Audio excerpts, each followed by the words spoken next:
আজকে মেসি বনাম রোনাল্ডো বিশ্বকাপ খেলা হবে। দেখা যাক মেসি প্রথমেই 6 মেরে দিয়েছে। রোনাল্ডো দেখা যাক কি করতে পারে। রোনাল্ডো মাত্র ১ মারলো। আবার মেসি দেখা যাক জাদুর কাঠি দিয়ে ছক্কা মেরে দিও। মেসি তো অনেক এগিয়ে যাচ্ছে। বিশ্বকাপটা কে জিতবে? মাত্র রোনাল্ডো 4 মেরেছে।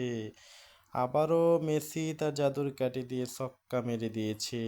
রোনাল্ডো এবার চিন্তায় পড়ে গেছে। বন্ধুরা, তোমরা অবশ্যই রোনাল্ডোকে সাহায্য করতে পারবা যদি তোমরা এই ভিডিওটার মধ্যে লাইক এবং সাবস্ক্রাইব অপশনে সাবস্ক্রিপশনে চাপ দিবা।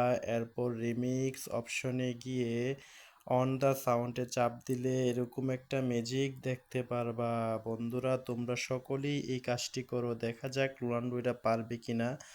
অবশেষে রোনাল্ডো একসাথে 3টা ছক্কা মেরে দিয়েছে এবং বিশ্বকাপ রোনাল্ডো জয় করে ফেলেছে। বন্ধুরা, তোমাদের সবাইকে